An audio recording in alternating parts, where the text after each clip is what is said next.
Garro quiso ser bailarina y coreógrafa, pero se dedicó a la literatura.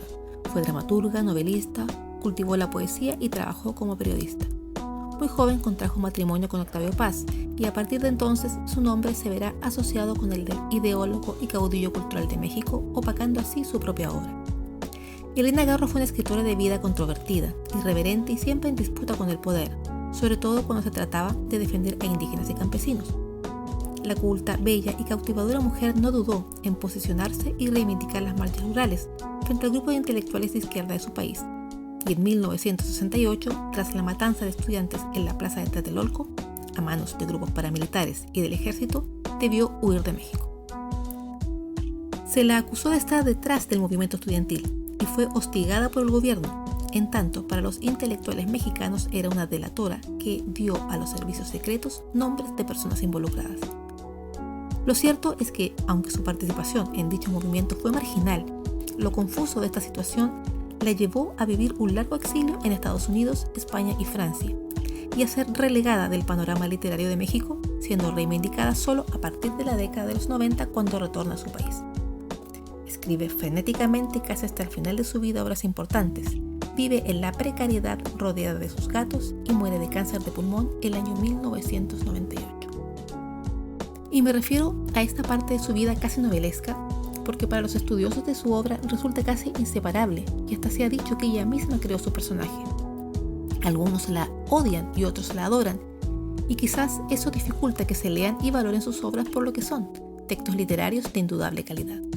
Yo, desde la distancia geográfica y temporal, entiendo que en su momento la hayan ignorado y que quisieran relegarla de la literatura mexicana, incluso hasta retirando sus libros de las librerías, porque fue una mujer que nunca se quedó callada.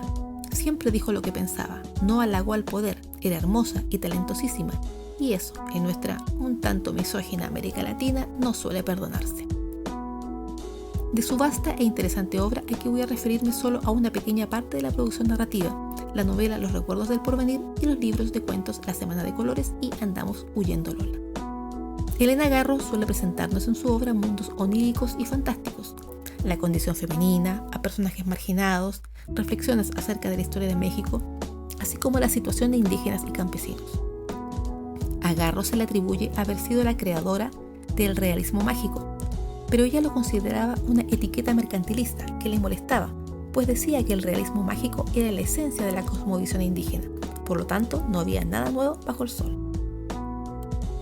En 1963 publica esta asombrosa novela que mencioné, Los recuerdos del porvenir, y al año siguiente la colección de cuentos La semana de colores, donde nos muestra la nostalgia de la infancia y el mundo indígena. En 1980 aparece Andamos huyendo Lola, serie de 10 relatos con tinte autobiográfico que tienen como eje temático el éxodo de Lelinka, Lucía y sus dos gatos. En Los recuerdos del porvenir asistimos a la vida en un pueblo en que se cruzan historias fantásticas y verosímiles, la cosmovisión de los pueblos de provincia, del imaginario campesino e indígena, y donde la autora recrea atmósferas de la infancia a la vez que cuestiona los resultados de la Revolución Mexicana. Yo no puedo escribir nada que no sea autobiográfico, dice la autora. En Los recuerdos del porvenir narro hechos en los que no participé porque era muy niña, pero sí viví. En esta novela aborda asuntos como la muerte, el tiempo y la memoria, la situación de la mujer, el machismo y la misoginia, la guerra de los cristeros y la violencia que padecen los habitantes de un pueblo a manos del ejército.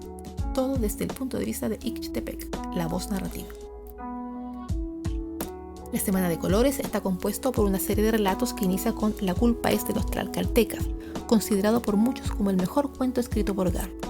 Yo creo que es alucinante, el umbral entre pasado y presente es muy delgado, y Laura, su protagonista, asiste a la caída de Tenochtitlán. En este relato se explora la condición femenina, la anulación del tiempo y el desprecio que siente la sociedad mexicana por el mundo indígena. Hay mundos fantásticos y ricos en imaginación. El día que fuimos perros, antes de la guerra de Troya, El duende o El anillo, entre otros, hablan de la infancia, atmósferas rurales y siempre el lirismo y la nostalgia. El cuento El árbol cierra este libro y en él se explora la disconformidad de una mujer indígena que prefiere la cárcel a la libertad, pues allí logra identificarse con sus iguales, las mujeres marginadas. Posteriormente, Elena Garro reescribe este cuento para llevarlo a escena. Andamos huyendo Lola reúne 10 relatos que tienen como eje a los mismos personajes femeninos y, como ya dijimos, posee elementos autobiográficos del exilio y la persecución que sufriera la autora y su hija, sin perder lo mágico o lo surrealista o el lenguaje poético característicos de Garro. Son relatos que nos hablan de personajes marginados, del miedo, de la locura, de la pobreza y la paranoia. Sus personajes son mujeres perseguidas y hostigadas que deben huir de fuerzas invisibles. En La Dama y la Turquesa, por ejemplo, Dionisia vive dentro de esta joya, la cual tiene que abandonar, perdiendo así su hogar y su identidad. Mientras que en el cuento titulado Las cabezas bien pensantes, Lola representa la condición femenina, pues es perspicaz, inteligente e intuitiva, pero ultrajada, encarnada en personajes míticos con una carga sugerente. Es Minerva, es Atenas, es Olimpia, porque la mujer de saber perturba el ordenado mundo masculino y por eso hay que convertirla en otra. Y esto es lo que hacen las cabezas bien pensantes, es decir, la autoridad patriarcal, la cual expone, comillas, las cabezas de Minerva en vitrinas internacionales aisladas para que el pueblo las contemple. Particularmente me fascina el relato La corona de Fredegunda y la persecución por España de sus protagonistas, siempre acechadas por caseros, en residencias o pensiones donde se ahogan de calor, con oscuros funcionarios que retienen sus documentos, por espías reales o imaginarios.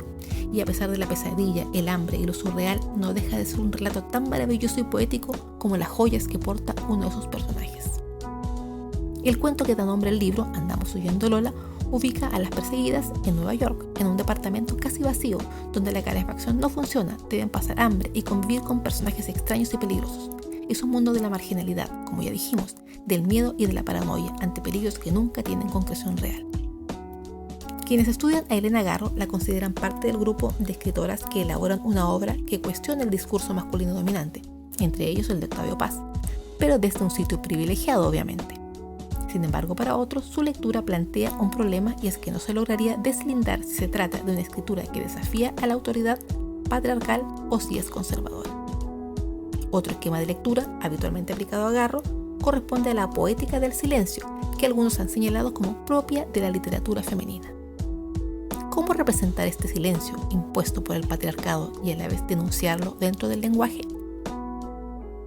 Sin duda que sobre la obra de esta escritora queda mucho por decir, pues la mirada de nuevas generaciones de lectores y lectoras, sin los prejuicios del pasado, plantearán otra forma de interpretarla, otras maneras de abordar, entenderla y sentir su escritura. Quiero invitarles a que la conozcan y la lean, a que la descubran y que disfruten, amen, se extasíen con la palabra y los mundos de esta escritora latinoamericana y mexicana llamada Helena Garro.